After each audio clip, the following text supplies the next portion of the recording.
줄여주시겠어요? 네, 하울링이 좀 납니다. 우리 자녀들 한번 손 한번 들어볼까요? 우리 그 청년 이하 자녀들 한번 손을 번쩍 들어보시기 바랍니다. 네, 우리 자녀들에게 박수 한번 크게 한번 쳐주시기 바랍니다. 예, 우리 자녀들이 하나님의 복을 많이 받아야 될 줄 믿습니다. 지금 이 세대가 겪고 있는 이 모든 수치를 우리 자녀들의 때에는 겪지 말아야 되겠죠? 오히려 이들을 통하여서 역전의 역사가 일어나야 될 줄을 믿습니다. 그래서 우리 자녀들을 위해서 많이 축복해 주시고 우리 자녀들이 더 영적인 군사로 세워질 수 있도록 많이 여러분 중보해 주시고 기도해 주시기 바랍니다. 자, 그런데 우리 자녀들도 본인 스스로 해야 될 일들이 있습니다. 특별히 우리 킹덤 처치로 이렇게 부르신 자녀들은 특별한 부르심이 있다, 사명이 있다라고 생각을 하시고, 사실은 모든 믿는 성도들에게 이 생활의 태도와 자세가 잘 뿌리가 내려져야 되는데 지금 이것이 많이 흐트러져 있는 것들이 있어요. 뭐냐면 사실은 아주 기본적인 것이고 뭐 굳이 우리가 이런 것들을 말로 해야 될까 싶습니다만은 지금 이 시대에는 너무나 이런 것들이 뜯어져 있기 때문에 이런 것들을 우리가 부지런히 우리 자녀들에게 가르쳐야 됩니다. 그래서 제가 몇 가지 우리 자녀들에게 설교 전에 몇 가지 당부드릴 얘기가 있어요. 뭐냐면 첫 번째로, 자, 우리 자녀들 아까 손 들었잖아요. 자, 우리 자녀들은 욕을 하면 됩니까? 안 됩니까? 됩니까? 안 됩니까? 네, 여러분의 그 입에서 어떤 소리가 나야 됩니까? 따라합니다. 하나님의 말씀 소리. 어떤 소리요? 네, 우리 자녀들의 그 귀한 입은 누가 지어주셨습니까? 여러분이 갖다 만들었나요? 하나님이 만들어주신 입이에요. 그 입에서 아무 말이나 나오지 않도록 조심하는 자가 되기 바랍니다. 하나님께서요, 우리 입에서 나오는 말들을 다 들으셔요. 심지어는 그 귀에 들린 대로 행할 것이다 말씀하셨어요. 욕하는 자는 욕을 먹게 될 것입니다. 그러므로 여러분, 여러분의 입술 가운데 더러운 말을 두지 마시기 바랍니다. 음란한 말들, 남을 비방하고 저주하고 이런 말들을 여러분의 입에 두면 돼야 안 돼요? 안 되는 것입니다. 우리가 똥 먹으면 됩니까? 안 됩니까? 똥보다 더 더러운 것이 이 악한 말들입니다. 라숀하라라고 해요. 이 악한 혀를 가지고 있을 때에 우리가 하나님 앞에 영광을 돌릴 수가 있어요, 없어요? 없는 것입니다. 기억하시기 바랍니다. 자, 두 번째는 뭐냐면 우리 자녀들 부모님을 공경하는 자가 되시기 바랍니다. 할렐루야. 자, 부모님 공경 어떻게 하는 건가요? 부모님을 공경하는 것은 말에서부터 시작이 되는 거예요. 자, 우리 킹덤 처치 우리 자녀들은 부모님에게 존댓말하기 어려워요? 어렵습니까? 우리 자녀들이 다른 어른들한테 반말하는 거 보신 적 있나요? 그러면 되게 이상한 애죠? 되게 싸가지 없는 애라고 하잖아요. 근데 왜 부모님에게는 반말합니까? 여러분의 인생에서 가장 존귀함을 받으셔야 되는 부모님에게 왜 반말하나요? 반말하면 됩니까? 안 됩니까? 부모님을 공경할 줄 아는 자들은 먼저 말에서부터 시작이 돼야 돼요.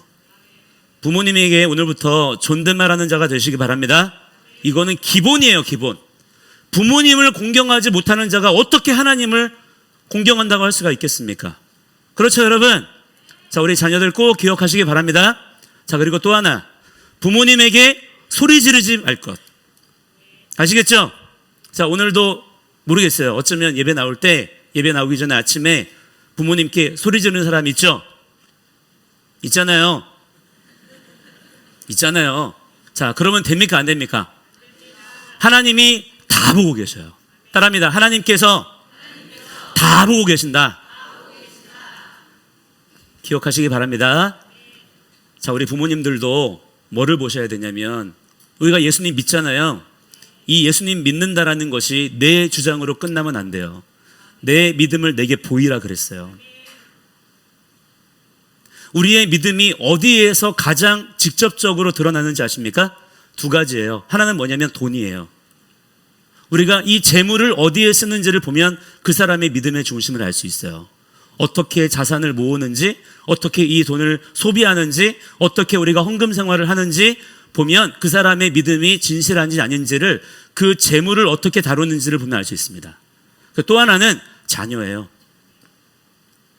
내가 자녀를 어떻게 양육하는지, 내 자녀에게 어떤 열매를 원하는지 보면 그 사람의 마음 중심이 거기에서 드러납니다. 그러니까 우리 자녀들을 복된 자녀로 양육하시기 바랍니다. 더 많이 기도해 주시고 잘 가르쳐 주세요. 그럴 때 우리 세대가 더욱 놀라운 믿음의 세대로 일어나게 될 줄을 믿습니다. 그래서 교회 열심히 다니고 찬양만 열심히 부른다고 되는 게 아니에요. 우리의 삶의 기본 태도와 자세가 바르게 딱 되어져야 됩니다. 그래서 바른 말을 하고, 할렐루야, 또한 바른 태도와 자세로. 자, 보수주의자는 품격이 있어야 돼요. 품격. 그리고 말도 똑바로 공손하게. 그런 여러분들의, 우리 복받는 자녀들의 삶이 되시고, 우리 부모님 세대들도 본을 그렇게 보여주시기를 바랍니다. 우리 자녀들이 부모님 보고 다 배워요. 네. 그래서 본을 보여주세요. 할렐루야. 하나님의 복을 우리가 많이 받게 될 줄을 믿습니다. 잔소리 끝. 네. 근데 오늘 꼭 이 이야기를 하고 시작을 하고 싶었어요. 왜냐면 우리 자녀들이 복을 받아야 되기 때문에. 자, 상상을 한번 해보세요. 우리가 지금 광야길을 걷고 있어요. 걷고 있죠? 예, 광야길을 걷고 있습니다. 그 광야길을 이렇게 걷던 중에 불뱀이 우리의 발목을 콱 물었어요. 아파요, 안 아파요? 엄청 아파요. 막 발목이 타 들어가는 것 같아요. 발목이 끊어질 것 같은 극심한 고통을 막 느끼는 거예요. 그래서 그 불뱀에 물린 그 고통의 문제에 이것을 해결하기 위해서 여러분이 두 가지의 선택을 할 수 있다고 칩시다. 첫째는 뭐냐면 마취 주사를 맞는 거예요. 너무 고통이 심하니까 마약성 진통제를 맞는 거죠. 그래서 고통을 당장에 느끼지 않게 하는 거예요. 그리고는 좋아질 거야, 나아질 거야 하는 겁니다. 그리고 또 하나는 지금도 이미 불뱀에 물려서 상처가 나서 독이 들어와서 아프지만 이를 악물고 두 눈 질끈 감고 그 물린 상처를 칼로 째는 거예요. 독을 다 빨아내는 겁니다. 그리고 그렇게 상처를 치료하고 꿰매고 충분한 회복의 시간들을 갖는 거예요. 자, 이 두 가지의 선택을 여러분들이 할 수 있어요. 자, 여러분이라면, 아니 정상적인 사고방식을 가지고 있는 사람이라면 이 둘 중에 어느 선택을 하겠습니까? 사실 너무나 뻔한 질문이죠. 그죠? 물어볼 것도 없이 상처를 째야 되겠죠? 독을 빨아내야 되는 거잖아요. 치료를 해야죠. 그렇게 해서 그 독을 제거해야 그 사람이 살 수가 있기 때문인 것입니다. 단지 진통제만으로는 해결이 되나요, 안 되나요? 당장은 고통을 덜 수 있을지 모르겠지만 결국에 그 독 때문에 목숨을 잃게 되는 것입니다. 그런데 제가 이 말씀을 왜 드리냐, 지금 한국교회의 상황이 정확히 이 상황이라고 생각이 되는 거예요. 똑같이 광야길을 걸어가고 있어요. 근데 우리가 지금 이 시대 가운데 불뱀에 콱 물린 거예요. 우리의 발목이 끊어질 것 같아요. 타 들어가는 고통을 느끼고 있어요. 그래서 너무 힘들어요. 고통스러워요. 죽을 지경이 된 거예요. 그런데 너무 이상한 게 뭐냐면 다들 어떤 선택을 하느냐, 진통제를 찾아요. 치료할 생각을 안 하는 거예요. 현실을 외면하고 딴청을 피우고 이상한 얘기들을 막 해대는 거예요. 그러면서 점점 그 독 때문에 죽어가는 것입니다. 지금 정확히 한국교회가 그 상황이에요. 하지만 여러분은 지혜로운 자들이 되시기 바랍니다. 지금은요, 우리의 이 물린 상처를 똑바로 쳐다봐야 되는 거예요. 고개를 돌리면 안 됩니다. 직면해야 돼요. 그리고 그 물린 상처를 벌려서 독을 빨아내야 됩니다. 필요하다면 다리를 절단이라도 해야 돼요. 그래야 살아요. 그렇게 살아서 절뚝거리면서라도 마침내 이 광야의 여정을 끝까지 마치는 자들이 되셔야 될 줄을 믿습니다. 그래서 지금 우리가 깨어 있어야 되는 거예요. 지금의 이 시즌이 너무나 고통스럽지만 그 고통을 충분히 느끼시기 바랍니다. 감당해 내셔야 되는 거예요. 고개를 돌리지 마세요. 직면하시기 바랍니다. 지금 우리에게 주어진 상황이에요. 하나님께서 허락하셨어요. 자, 그러나 여러분 기억하시기 바랍니다. 그럴지라도 우리 주님은 선하신 분이십니다. 우리 주님은 신실하신 분이십니다. 여호와 라파의 하나님이세요. 치료하시는 분이십니다. 그 불뱀에 물린 상처를 직면하는 자들에게 하나님께서는 장대에 달린 노뱀이신 예수 그리스도를 통하여서 치료의 광선을 비춰주시는 분이신 줄을 여러분 신뢰하시고 믿으시기 바랍니다. 자, 그래서 우리에게는 뭐가 중요해요? 하나님의 말씀이 유일한 능력이 되는 거예요. 주님, 우리에게 말씀하여 주시옵소서. 그리하면 낫겠나이다. 이 믿음이 우리에게 있어야 될 줄을 믿습니다. 자, 우리는 지난 몇 주간 정말 치열한 말씀의 현장을 지나갔어요. 멸공이 왜 우리의 예배 전쟁인지, 왜 이 아젠다를 우리가 회피하면 안 되는지, 그리고 뒤에는 애굽의 군대가, 앞에는 홍해바다가 펼쳐져 있을 때 우리가 어떤 선택을 해야 되는지, 또 그때에 어떤 지팡이를 들어야 되는지를 나눴었죠. 제가 일부러 막 그렇게 의도하고 계획한 메시지가 아니라 우리가 계속 지금 함께 읽어나가고 있는 이 말씀의 여정들 속에서 하나님께서 그렇게 말씀해 주셨습니다. 특별히 지금의 이 시즌에 출애굽기 말씀을 읽게 하시고 그 말씀의 흐름 따라서 보게 하시는 것들을 우리가 함께 읽고 거기에 따라서 나눴을 뿐이에요. 그런데 놀랍게도 이 시대를 관통하는 아주 강력한 인사이트가 그 기록된 말씀들을 통해서 주어지는 것을 우리가 경험하고 있는 것이죠. 지난주에도 함께 몇몇 분들과 이야기 나누면서 그런 얘기 하시더라고요. 이렇게 말씀을 같이 쭉 읽어 나가다 보니까 정말 놀랍게 경험되는 게 뭐냐, 말씀대로 이루어지는 것들을 보게 되신다는 거예요. 이 말씀들이 단지 옛날 이야기가 아니라 그냥 지금의 현실의 이야기더라는 것입니다. 그 눈이 여러분 모두에게 뜨여지시기를 축복합니다. 지금도 하나님께서는 살아계셔서 역사하시며, 할렐루야, 우리를 친히 인도하고 계시는 줄을 여러분 믿으시기 바랍니다. 자, 그런데 그렇게 하나님께서 일하시는 실제 현장을 말씀을 통해서도 또한 우리의 현실 가운데서도 생생하게 목격하고 있지만 정작 우리의 마음은 솔직히 어떻습니까? 하나님, 세상은 이렇게 급박하게 돌아가고 악인들은 저렇게 여전히 득세하고 있는데 우리는 왜 여전히 이 거친 들판에 서 있어야 합니까? 왜 아직도 우리는 여전히 광야입니까? 이런 탄식이 절로 나오는 거예요. 홍해를 그렇게 건너왔으면 이제 가나안 들어가야 되잖아요. 이제 좀 폼나는 인생이 쫙 펼쳐져야 될 텐데 오늘 본문을 보시면 이스라엘이 기껏 도착한 곳이 어디입니까? 1절을 보시면 또 광야예요. 신의 광야에 도착했다는 거예요. 아직도 그들의 삶의 자리는 광야더라는 것입니다. 오늘 본문 1절에 보시면 출애굽한 지 얼마나 지났어요? 3개월이 되었대요. 3개월. 그렇게 3개월 동안을 계속해서 광야길을 이들이 걸어왔던 것입니다. 그리고 어느 날 구름 기둥이 딱 멈춰 섰는데 어딘가 봤더니 시내산 앞 또 광야예요. 아니, 또 광야에 멈춰서 있는 거예요. 하나님께서 그 자리에 갖다 두시는 것입니다. 우리의 몸은 진작에 이집트 땅을 빠져나왔는데 아직도 우리의 현실은 광야더라는 거예요. 상황이 변하는 것 같지가 않은 것입니다.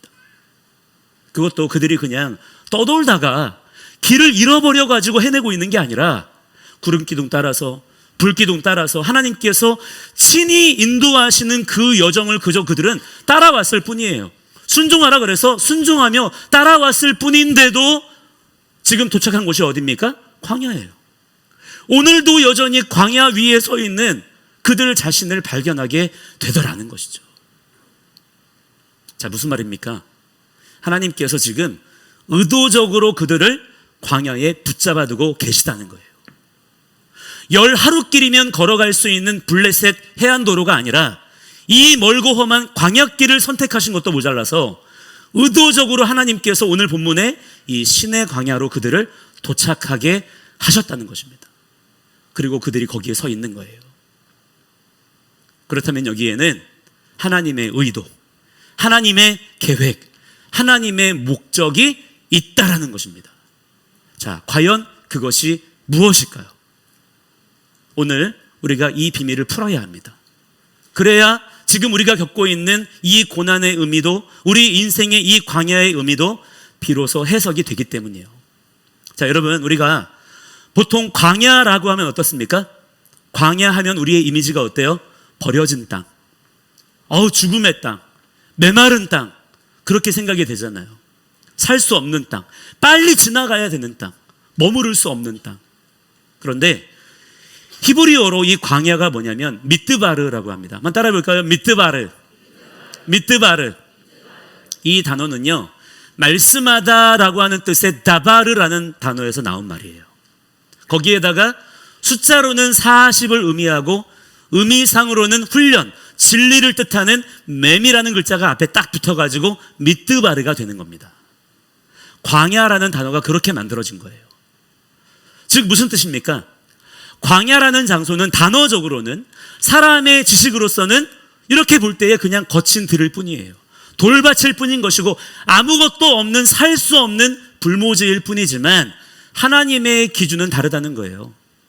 하나님의 눈으로 보실 때에는 우리에게 광야가 필요하다는 것입니다. 왜냐? 하나님의 기준에서는 광야가 뭐냐면 말씀이 훈련되는 장소라는 거예요. 즉 하나님께서는 이스라엘을 지금 어디로 부르시는 거예요? 광야가 아니에요. 말씀 훈련소로 부르신 거예요. 광야는 바로 그런 곳이라는 사실입니다. 우리는 하나님의 말씀대로 순종하는 자들이 되어야 될 줄 믿습니다. 그런데 세상의 소리가 너무 시끄러우면 하나님 말씀이 들려요, 안 들려요? 들리지 않는 거예요. 방해를 받는 것이죠.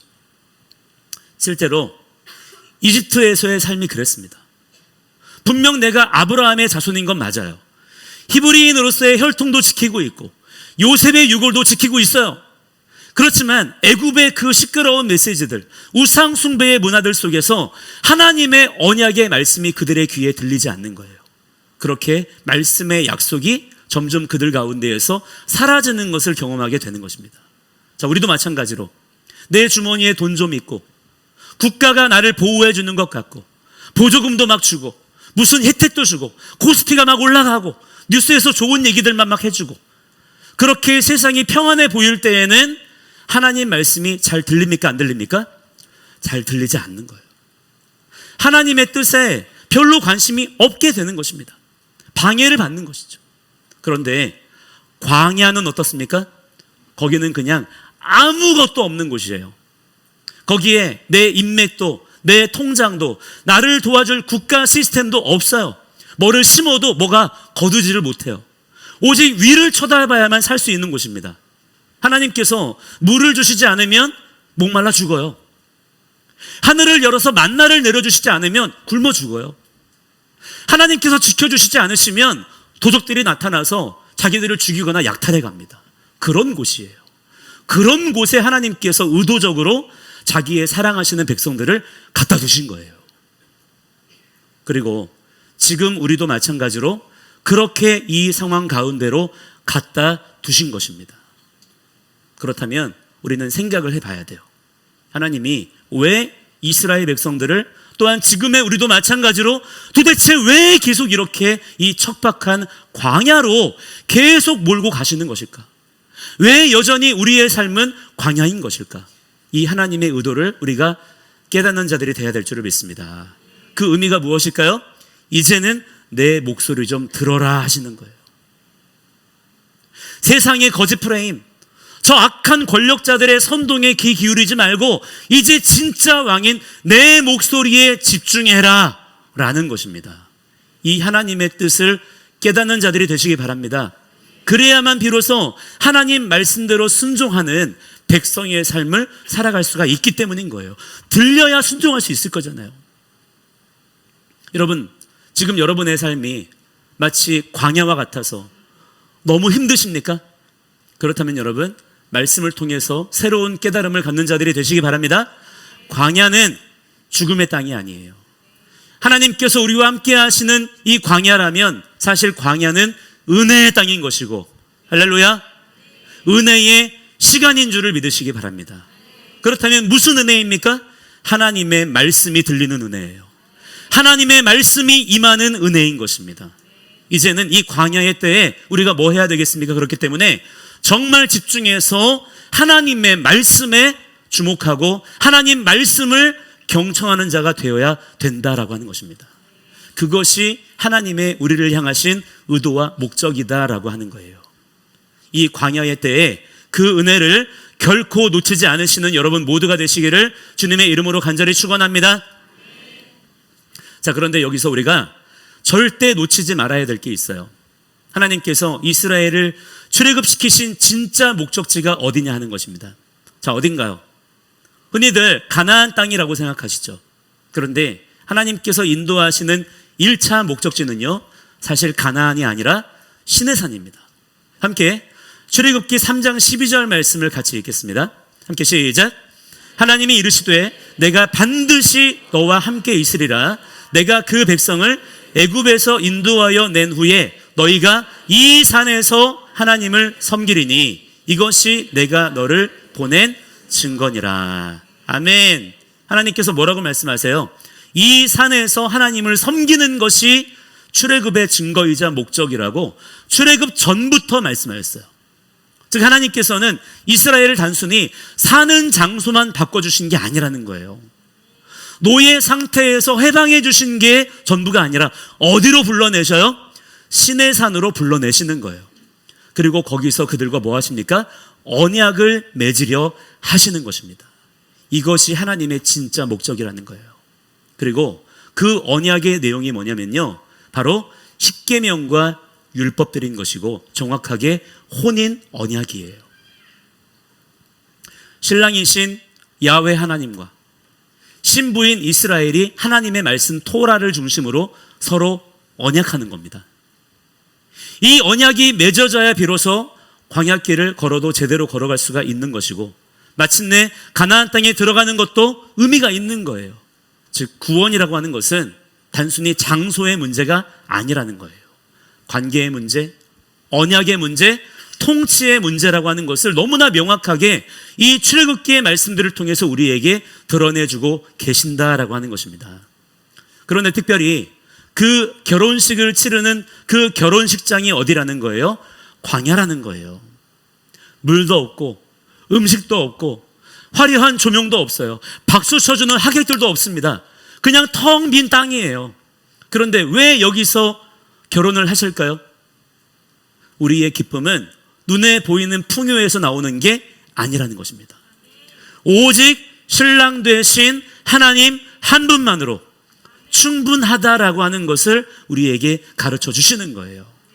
오직 하나님의 음성에만 집중하는 자들이 되라는 것입니다. 그게 신부의 정체성이라는 거예요. 그게 신부의 자격이라는 것입니다.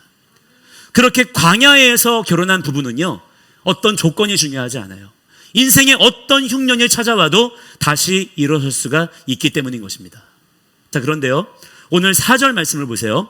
하나님께서 이 신부들을 어떻게 데려오셨는지, 그리고 사실은 어디로 데려가시는지를 말씀하십니다. 함께 4절 말씀을 같이 읽겠습니다. 4절 시작.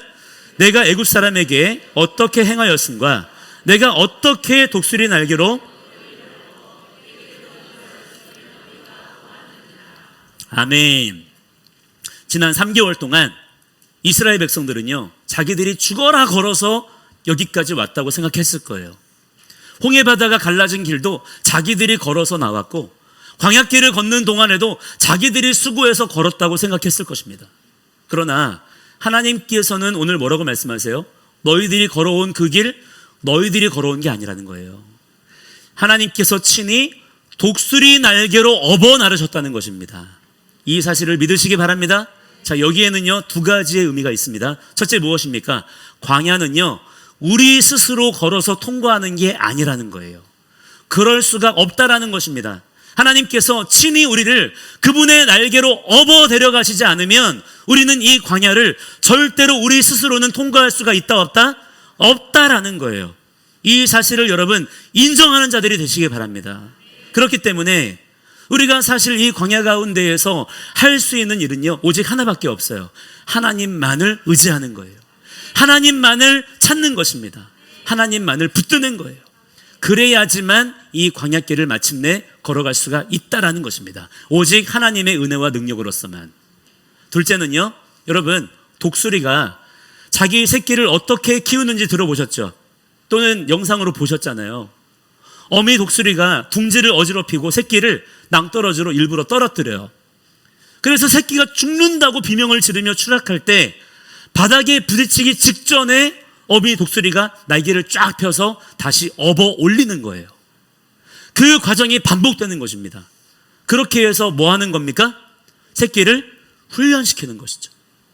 날개 근육에 힘이 들어갈 수 있도록, 그 날개의 근육을 능숙하고 자연스럽게 사용할 수 있도록 계속 그렇게 훈련시키는 과정을 어미 독수리가 새끼 독수리에게 반복시키는 거예요. 그 과정을 통해서 어떻게 됩니까? 그 새끼 독수리가 죽지 않아요. 성체 독수리로 늠름하게 자라나게 되더라는 것입니다. 하나님께서도 그분의 백성들을 그냥 이쁘다 예쁘다 이렇게 하시는 분이 아니라는 거예요. 이처럼 훈련시키시길 원하신다는 것입니다. 백성들이, 하나님의 자녀들이 더욱 강건하고 힘있고 번성하는 자들로 세워지기를 그분께서 원하신다는 거예요. 하나님의 이 마음을 아는 자들이 되기를 축복합니다. 그래서 우리에게 뭐 하십니까? 그냥 번개 맞아서 초능력을 받게 하시는 게 아니라 훈련을 시키신다라고 하는 거예요. 저도요, 우리 자녀들이 그냥 밥만 잘 먹고 키만 크고 살만 찌고 그런 것을 원하지 않아요. 물론 아이가 어릴 때에는 그것만으로도 너무나 기쁘고 감사하죠. 그러나 아이들이 커가면 커갈수록 그게 다가 아닙니다. 저는 자녀를 사육하는 게 아니기 때문이에요. 우리 자녀들이 더 실력 있고 더 멋있고 더 영향력 있는 자들이 되기를 원하는 거잖아요. 다 우리가 그렇게 원하지 않습니까? 마찬가지로 우리 하나님 아버지께서도 그것을 우리에게 원하신다라고 하는 거예요. 하나님께서 우리를 지금 이렇게 광야에서 훈련시키시는 이유도 바로 이것입니다. 우리는 지금껏 세상 시스템 아래에서, 인본주의 사고방식 아래에서 그렇게 교육받으면서 거짓 복음의 메시지 아래에서 마치 세상의 노예처럼 그렇게 길들여져 왔어요. 주는 대로 먹고 시키는 대로 하는 비겁한 자들이었단 말입니다. 그런데 하나님은 우리를 그런 노예로 살도록 두지 않으신다는 거예요. 그냥 세상에서 이렇게 살다가 죽어서는 좋은데 가라, 이게 아니라는 것입니다. 강인한 하나님의 말씀 군대로 훈련되고, 할렐루야, 아름다운 그리스도의 신부로 단장되어져서 하나님이 지으신 이 온 땅 가운데 하나님의 영광을 드러내라는 거예요. 하나님의 능력을 나타내는 자들로 세워지기를 원하신다라고 하는 거예요. 그것이 우리를 지금 이 시간 광야에 있게 하시는 하나님의 의도라는 것입니다. 지금 마치 국가 권력이 우리를 둥지 밖으로 밀어내는 것 같지 않습니까? 그렇게 우리를 막 떨어뜨리려고 해요. 그러나 여러분, 겁먹지 마시기를 바랍니다. 하나님께서 우리를 붙잡고 계세요. 하나님께서 지금 독수리 날개로 우리를 업어 나르고 계시는 줄을 믿으시기 바랍니다. 광야에서는요, 이 과정이 계속 반복이 되는 거예요. 그게 광야입니다. 지금 그렇게 우리를 훈련하고 계시다라고 하는 것입니다. 그러면 이 과정을 통해서 우리가 어떻게 생각해야 됩니까? 그냥 계속 떨어지기만 하면서 아이고 힘들다, 아이고 어지럽다 이러면요, 그냥 계속 그 사람은 떨어지는 경험만 하며 사는 거예요. 얼마나 그 인생이 불쌍한 인생이 되겠습니까? 생각을 바꾸는 자들이 돼야 될 줄 믿습니다. 하나님의 의도를 알아야 돼요. 아, 지금 하나님께서 우리를 훈련시키시는구나. 할렐루야. 그렇다면 어떻게 해야 됩니까? 훈련시키시는 거라면 훈련을 잘 받아야 되겠다. 더 말씀에 능숙한 자가 되자. 더 말씀을 잘 듣는 자가 되자. 더 말씀에 붙잡힌 자가 되어야 되겠구나. 그러면 떨어지면서라도 열심히 필사적으로 날갯짓을 하는 거예요. 그렇게 이 훈련을 통과해야 비로소 우리를 향하신 하나님의 뜻이 온전히 이루어질 수가 있게 되는 것입니다. 따라서 여러분, 지금의 이 우리에게 주어진 이 광야 훈련을 잘 감당하시기 바랍니다. 도망가지 마시고요, 숨지 마시고요, 당당히 하나님의 독수리 날개에 여러분의 삶을 내어 맡기는 자가 되시기 바랍니다. 하나님은요, 결코 우리를 떨어뜨리지 않으시는 분이세요. 그분은 결코 실수하지 않으시는 분이십니다. 하나님께서 반드시 우리를 약속의 땅으로 들어가게 하실 줄을 믿으시기 바랍니다. 자, 그렇게 우리를 훈련하시는 하나님이 이제 우리의 정체성을 선포하시는데, 자, 이 대목이 사실 오늘 제가 말씀드리고자 하는 핵심이 되겠습니다. 5절 말씀인데요, 함께 5절 말씀을 같이 읽어보도록 하겠습니다. 시작. 세계가 다 내게 속하였나니 너희가 내 말을 잘 듣고 내 언약을 지키면 너희는 모든 민족 중에서 내 소유가 되겠고. 할렐루야. 아멘. 자, 여러분, 놀라운 세계관이 우리에게 오늘 말씀을 통해서 주어졌어요. 펼쳐집니다. 무엇입니까? 세계가 다 내게 속하였나니. 아멘이십니까? 그렇게 말씀하였어요. 진리의 말씀인 줄을 믿으시기 바랍니다. 이 말씀이 여러분 정말 믿어지십니까?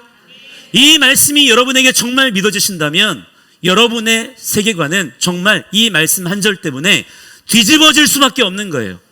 이게 정말 사실이라면, 세계가 정말로 주님께 속한 것이라면 어떻습니까? 지금 뉴스에서 나오는 얘기들, 사람들의 여론들, 무슨 전문가들이 어떻고 웃기는 얘기들이 되는 거예요. 마침내 하나님의 뜻대로만 되는 줄을 믿으시기 바랍니다. 왜요? 세계가 다 주님께 속했기 때문이에요. 그래서요, 가장 지혜로운 사람이 누구입니까? 많은 정보와 지식을 가지고 있는 사람이 아니에요. 하나님 말씀에 복종하는 자가 제일 지혜로운 자인 줄을 믿으시기 바랍니다.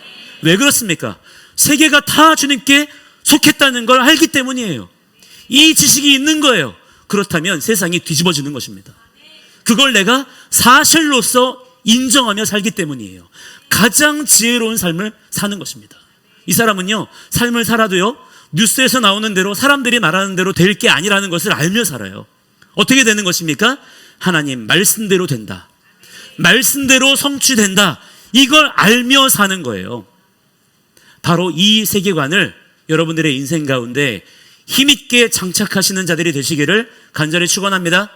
자, 그리고 여기서 뭐가 중요하냐면 내 소유라는 단어가 중요한데요, 이 단어를 히브리어로는 원래는 세굴라라고 합니다. 자, 이 단어 중요합니다. 한번 따라해 볼까요? 세굴라. 세굴라. 우리를 세굴라라고 부르신다라고 하는 거예요. 너는 나의 세굴라라는 것입니다. 이게 뭐냐면요, 고대 근동에서 왕이 전쟁에서 이기고 돌아오는 거예요. 그럼 전쟁에서 이기면 뭐를 가지고 옵니까? 전리품들을 가지고 오잖아요. 자, 그 전리품들 중에서도 왕이 보았을 때에 가장 값비싼, 가장 진귀한 그 보물들을 골라가지고 어디로 가져갈까요? 가장 안전한 처소가 어디겠습니까? 왕의 침실로 가져가는 거예요. 그렇게 자기 침실에다가 따로 챙겨놓은 그 보물을 이 세굴라라고 합니다. 자, 그만큼 무슨 뜻이겠습니까? 가장 소중하고 가장 귀하게 여기는 존재라는 것이죠. 그런데 이것이 하나님께서 우리를 부르시는 이름이다라고 하는 거예요. 하나님께서 우리를 보실 때 뭐라고 하시냐면요, 너는 그냥 내 거야, 이게 아니라는 거예요. 너는 나의 세굴라다. 이 음성을 들으며 사시는 자들이 되시기를 바랍니다. 이건요, 우리에게 엄청나게 중요한 거예요. 이 하나님의 부르심을 알고 사는 자와 모르고 사는 자는요, 인생의 실제 살아가는 내용이 너무나 많이 다릅니다. 세상은 우리를 뭐라고 부릅니까? 너희들 이상한 사람들이야, 유별난 사람들이야, 극우야, 내란 세력이야, 이렇게 조롱하죠. 여러분, 그러나 괜찮아요. That's okay. 아무 상관없어요. 그러한 말들에 굳이 일일이 반응하지 마시기 바랍니다. 상처받을 필요도 없어요. 마음도 주지 마세요. 그보다 더 중요한 건 뭐냐면, 만왕의 왕이신 우리 하나님께서, 그분께서 우리를 뭐라고 부르시느냐가 더 중요한 것인 줄을 믿으시기 바랍니다. 그분은 뭐라고 부르신다고요? 너는 나의 세굴라다. 할렐루야. 그분의 눈에 우리는 왕의 침실에 놓인 가장 소중한 보물과 같은 존재라는 것입니다. 그러므로 여러분, 진리의 말씀에 기대어서 자존감을 더욱 가지시기 바랍니다. 자존심은 내려놔야 되겠지만 이 영적 자존감은 더욱 우리가 가져야 되는 거예요. 절대로 기죽지 마세요. 내 가치를 사람들의 평가에 내어 맡기지 마시기 바랍니다. 그건 오히려 죄인 거예요. 내가 내 가치를 하나님의 관점으로 보지 않는 것은 나를 당신의 핏값 주고 사신 하나님을 오히려 모욕하는 것입니다. 우리는 하나님의 자존심이에요. 하나님의 가장 소중한 보물 세굴라 드린 줄을 여러분 믿고 사시기 바랍니다. 그런데 이렇게 하나님이 우리를 세굴라로 부르시고 그렇게 세굴라로 삼으신 목적이 있다라고도 말씀하세요. 함께 6절 말씀을 보겠습니다. 6절 말씀 시작. 너희가 내게 대하여 제사장 나라가 되며 거룩한 백성이 되리라. 너는 이 말을 이스라엘 자손에게 전할지니라. 아멘. 하나님께서 그냥 우리를 야 이쁘다, 너 귀하다, 너는 그냥 나의 쇠골라다 이렇게 쳐다만 보시는 게 아니다라고 하는 거예요. 우리를 향하신 너무나 놀라운 비전을 가지고 계시다는 것입니다. 자, 첫째는 무엇인가요? 제사장 나라가 되게 하시려는 거라는 거예요. 특히 여기서 말하는 제사장 나라는요, 제사장적인 지위를 가지고 있는 나라가 아니에요. 뭐냐면 제사장들로 구성된 나라라는 의미예요. 같은 듯 다릅니다. 사실은 전혀 다른 뜻이에요. 그 나라가 제사장적인 지위를 가지고 있다는 그런 의미가 아니에요. 그 나라의 국민 전체가 어떤 사람들이라고요? 제사장들이에요. 제사장들로 이루어진 나라를 만들기 원하신다는 거예요. 자, 그렇다면 그 나라가 어떻게 되겠습니까? 온 세계 가운데 제사장의 역할을 감당할 때에 엄청나게 탁월하겠죠? 엄청난 제사장의 능력을 발휘할 거잖아요. 하나님은 그런 나라를 세우시기 원하신다는 거예요. 우리가 바로 그러한 자들로 부름받은 줄을 믿으시기 바랍니다. 자, 그래서 베드로가 뭐라고 선언합니까? 함께 베드로전서 2장 9절 말씀을 같이 읽겠습니다. 시작. 그러나 너희는 택하신 족속이요 왕 같은 제사장들이요 거룩한 나라요 그의 소유가 된 백성이니 이는 너희를 어두운 데서 불러내어 그의 기이한 빛에 들어가게 하신 이의 아름다운 덕을 선포하게 하려 하심이라. 아멘 아멘. 베드로가 이 말을 혼자 막 지어낸 게 아니에요. 오늘 본문의 이 말씀을 동일하게 선포한 것입니다. 제사장은요, 중간에 서 있는 통로와 같은 존재예요. 우리가 이 시대 가운데 멸궁을 외치면서 예배의 전쟁을 하는 이유가 무엇입니까? 정당 정치를 하겠다는 게 아닌 거잖아요. 하나님의 통로를 맡고 있는 저 적그리스도의 사상들을 무너뜨리기 위해서인 것입니다. 그게 우리의 일이기 때문이에요. 우리만 할 수 있는 일이기 때문인 것입니다. 제사장은 세상 사람들에게 진짜 왕은 누구십니까? 하나님이시다. 오직 예수님만이 누구십니까? 그리스도이시다 라는 사실을 드러내고 선포해야 될 사명을 가진 자들인 것입니다. 그렇기 때문에 그 사명을 제대로 감당하게 하시기 위해서 우리를 지금 이처럼 광야에 불러내셔서 훈련시키신다라고 하는 거예요. 존귀한 자로, 능력 있는 자로 세우기 원하시는 것이죠. 둘째는요, 뭐라고 말씀하십니까? 거룩한 백성이 되어라는 것입니다. 여러분, 거룩한 백성이 되시기를 축복합니다. 거룩은요, 카도쉬, 즉 구별됨이에요. 제가 제 책 킹덤 인사이트에도 이 거룩에 대한 내용을 아주 자세하게 써놨습니다. 그만큼 이 거룩에 대한 이해를 제대로 하는 것이 우리에게 너무나 중요하기 때문이에요. 하나님은요, 우리에게 원하시는 게 있어요. 다른 게 아니에요. 무엇을 원하십니까? 거룩을 원하세요. 하나님은 우리에게 무엇을 원하신다고요? 거룩을 원하세요. 이 부담감을 가지고 사는 자가 되시기를 바랍니다. 하나님이 우리에게 원하시는 게 있다는 거예요. 무엇이라고요? 거룩입니다. 하나님이 거룩하신 것처럼 우리도 거룩하라 말씀하셨어요. 하나님의 준엄하신 명령입니다. 자, 그렇다면 우리는 고민해야 돼요. 고민이라는 걸 하며 살아야 돼요. 그렇다면 거룩이라고 하는 게 대체 뭐죠? 우리가 어떻게 거룩할 수 있죠? 거룩은요, 구별되는 겁니다. 분리되는 거예요. 잘라내지는 겁니다. 섞이지 않는 거예요. 혼합되지 않는 것입니다. 달라야 된다라는 거예요. 세상이랑 똑같이 살면 힘이 없어요. 세상이 돈 쫓아갈 때 우리는 무엇을 쫓아갑니까? 말씀을 쫓아가는 것입니다. 세상이 국가 권력에, 국가 보조금에 줄 설 때 우리는 하나님의 법, 토라에 줄을 서는 거예요. 그렇게 말씀을 기준으로 분리되는 것입니다. 잘라내지는 거예요. 나의 인생이 그렇게 세상과 잘라지는 것입니다. 이것이 모든 영적 분별의 가장 중요한 기준값이 되는 거예요.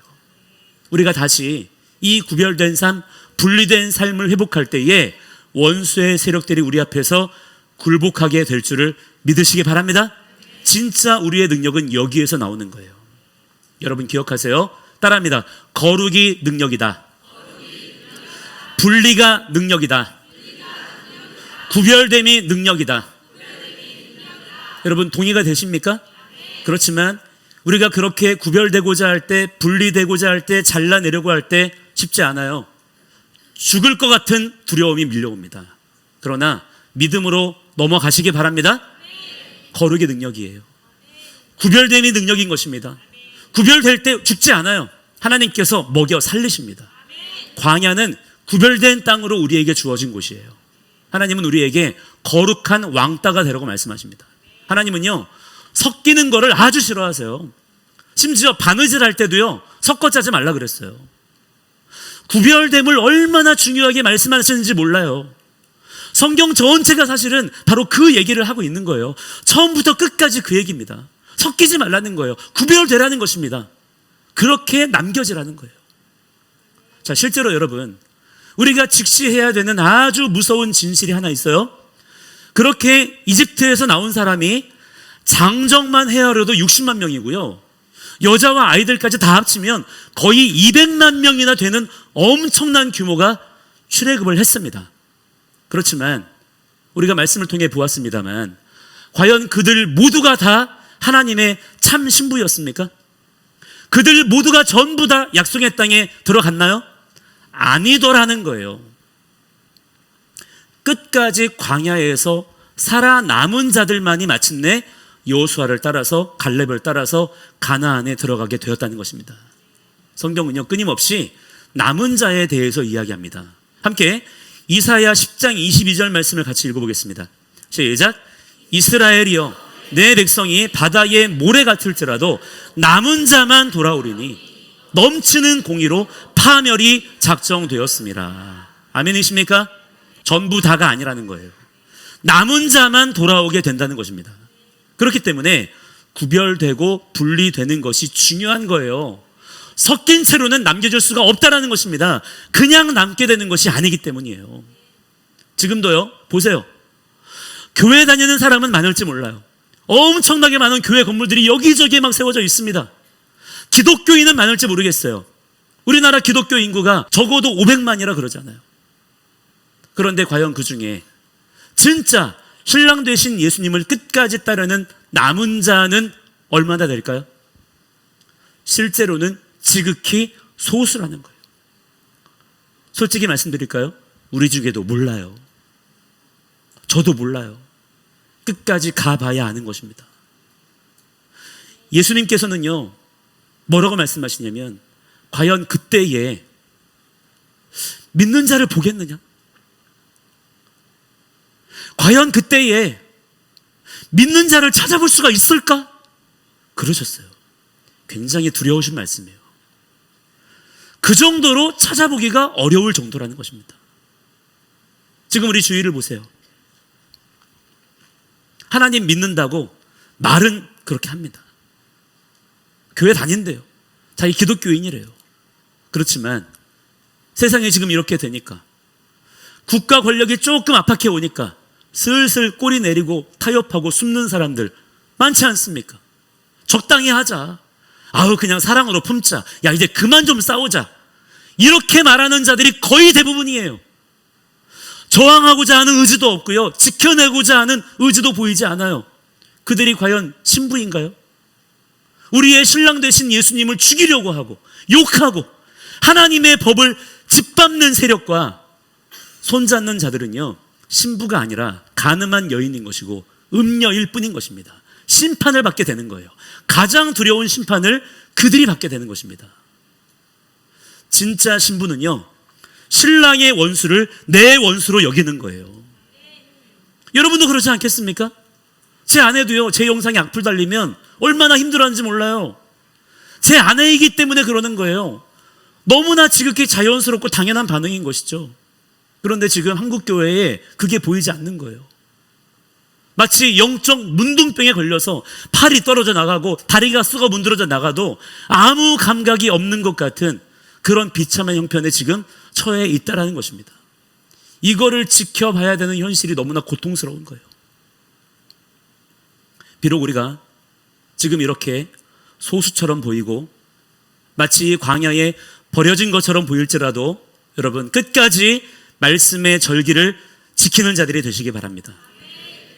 구별된 자들이 되시기 바랍니다. 분리된 자들이 되시기 바랍니다. 바로 그러한 여러분이 이 시대에 남은 자들인 줄을 믿으시기 바랍니다. 하나님께서는요, 남겨진 그루터기를 통하여서라도 숲을 이루실 수 있는 분이세요. 여러분들이 그 남겨진 그루터기가 되셔야 될 줄을 믿습니다. 그런데 여러분, 그것이 단지 우리의 다짐만으로 그렇게 할 거야, 내가 그루터기가 될 거야, 또한 서로에게 축복하는 말들로 그렇게 되는 게 아니에요. 실제 여러분 자신의 싸움이 있어야 합니다. 여러분 자신이 감당해야 될 것들이 있다 이 말이에요. 제 영성이 여러분의 영성이 될 수 없는 거예요. 제 영성은 제 영성이고 여러분의 영성은 여러분의 영성입니다.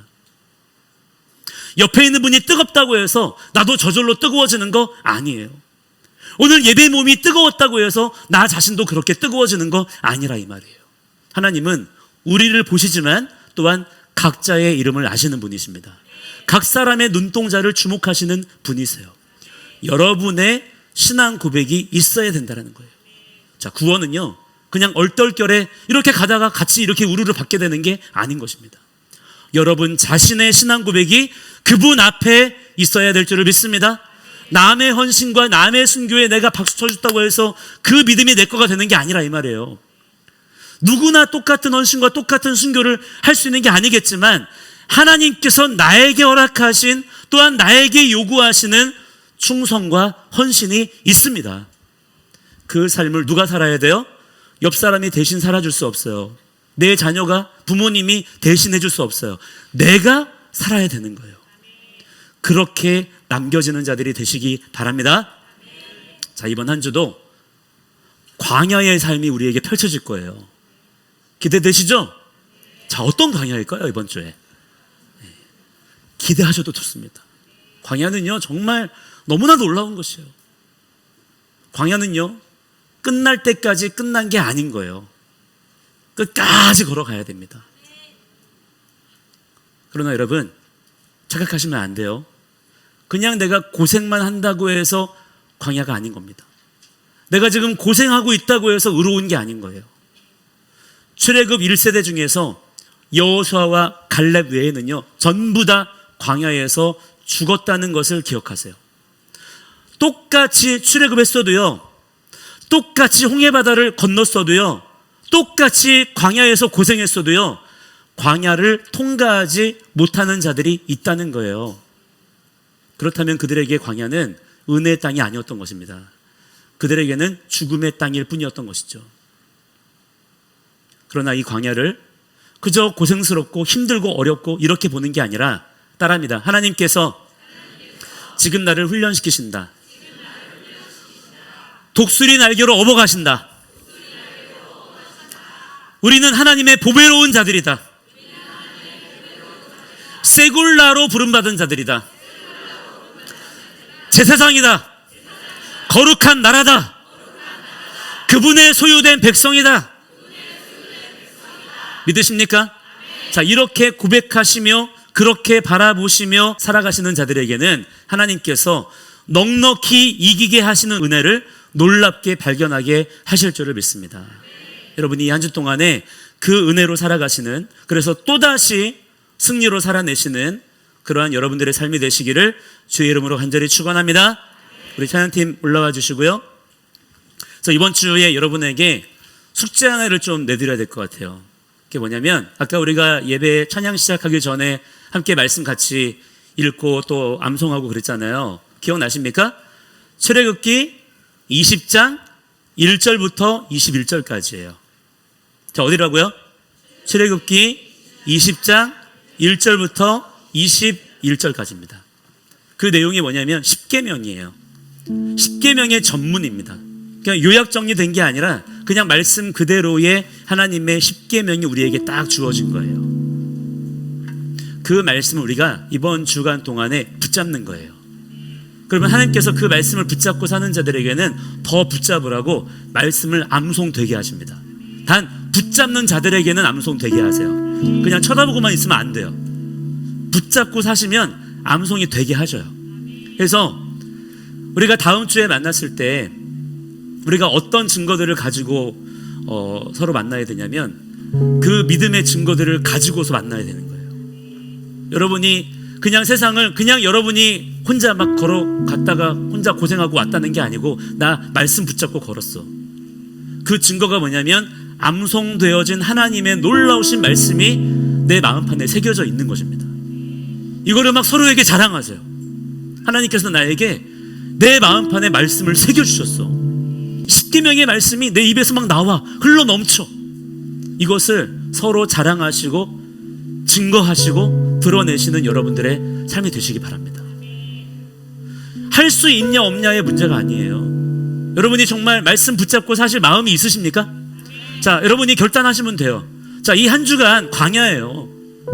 그냥 점프해서 가나안 가는 게 아니라 이 말입니다.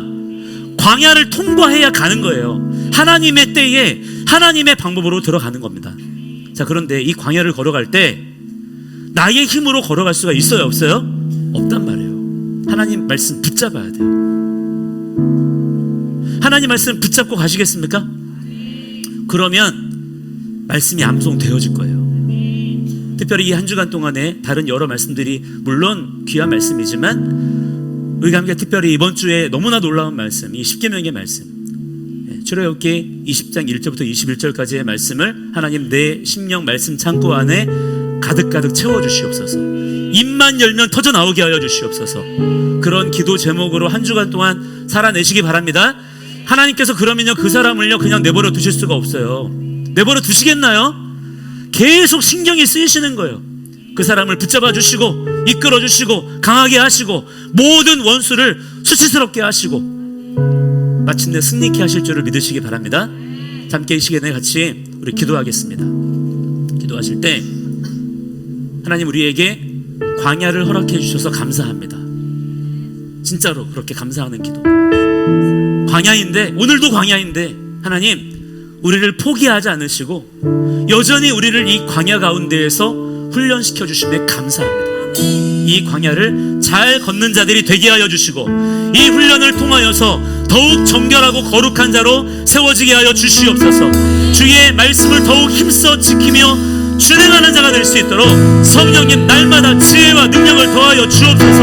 하나님 말씀대로 순종할 자유를 마음껏 누리는 자가 될 수 있도록 우리를 더욱 깨워주시고 붙들어 주시옵소서. 함께 주여 기도하며 나아갑니다. 하나님을 사랑하시는 하나님 우리에게 광야를 허락하여 주셔서 감사합니다. 우리에게 오늘도 광야의 삶을 허락하여 주시니 감사합니다. 광야에 우리를 던져주셔서 이 광야 가운데 하나님께서 주의 불기둥과 주의 푸른 다리로 불러진 자 보호하시며 우리의 걸음을 인도하시며 하늘을 열어 만나를 내려주시며 바위를 열어 샘물을 터져나오게 하시며 하나님의 그 놀라운 은혜를 감사합니다.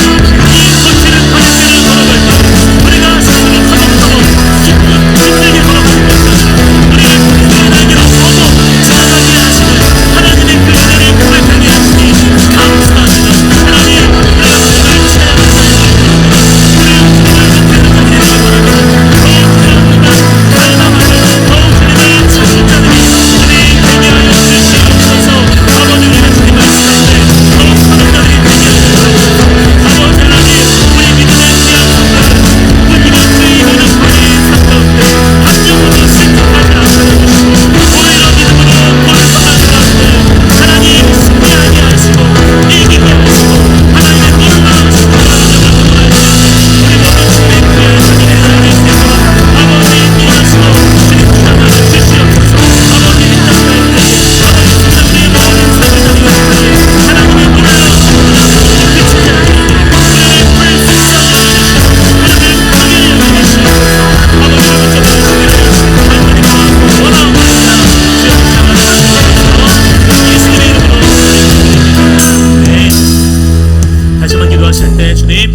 살려주시옵소서.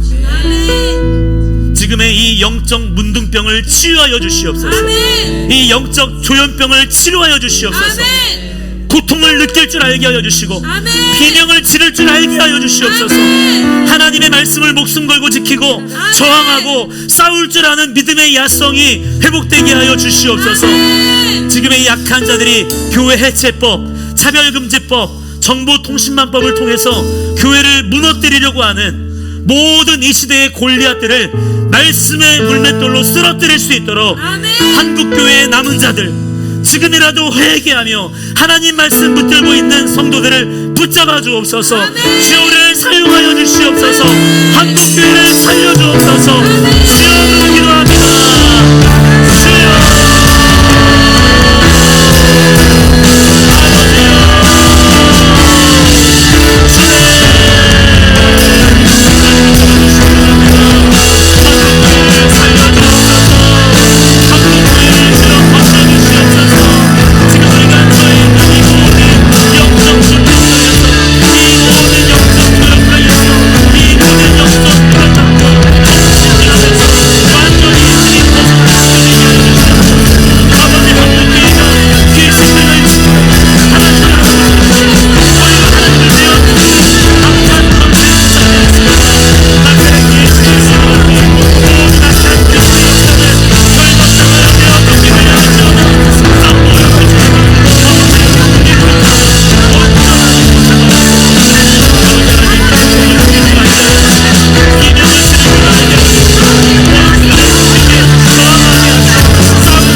나라 민족을 위해서 기도합시다. 대한민국을 점령하고 있는 모든 공산주의자들, 친중 종북 세력들을 물리쳐 주시옵소서. 아멘.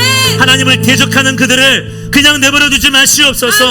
주님, 특별히 부정선거의 실체가 낱낱이 밝혀지게 하여 주시고 아멘. 거짓과 불의로 취한 권력들이 속히 무너지게 하여 주시옵소서. 6.3 지방선거 이전에 모든 거짓의 실체가 다 명명백백히 드러나게 하여 주시옵소서. 거짓과 선동으로 국민들을 미혹하는 모든 미디어, 방송국, 거짓 선지자들을 멸하여 주시고 스스로의 올무에 걸려 넘어지게 하여 주시옵소서. 이 나라가 주의 제사장 나라가 되게 하여 주옵소서. 동방의 예루살렘으로 다시 세워질 수 있게 하여 주옵소서. 주여, 그러고 기도합시다.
살아계신 우리 아버지, 오늘 우리를 이 광야로 불러주셔서 감사합니다. 아멘.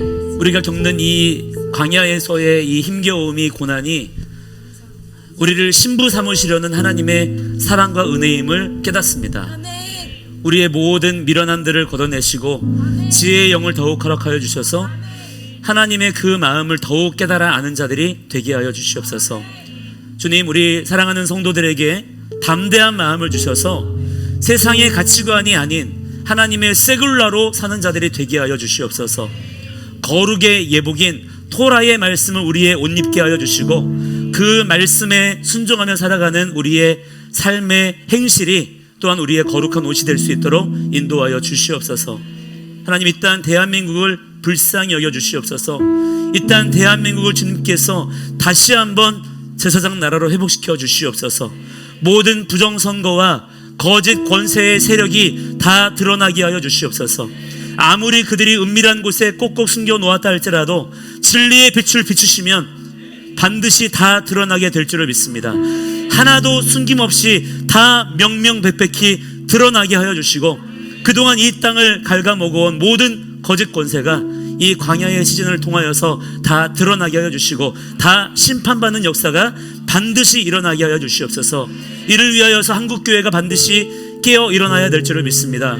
한국교회가 지금 귀신 들렸습니다. 하나님을 알아보지 못하고 있습니다. 그러나 주님, 거라사인의 광인이 예수님을 만나고 귀신이 쫓겨나갔을 때에 그의 행실을 온전케 하고 온전하게 예수님 앞에 꿇어 앉았던 것처럼 한국교회가 다시 예수님을 알아보게 하여 주시고 진리의 말씀 앞에 꿇어 엎드리는 자들이 될 수 있도록 역사하여 주시옵소서. 우리 킹덤처치가 그 일에 앞장서는 능력의 지팡이가 되기 원합니다. 주여, 연약하고 부족하지만 우리들을 붙들어 주시고 우리를 사용하여 주시옵소서. 모든 영광 오직 주님께만 올려드리오며 살아계신 우리 구주 예수 그리스도의 이름으로 간절히 기도드립니다. 아멘. 우리 주님께 감사와 영광의 박수 함께 올려드리겠습니다.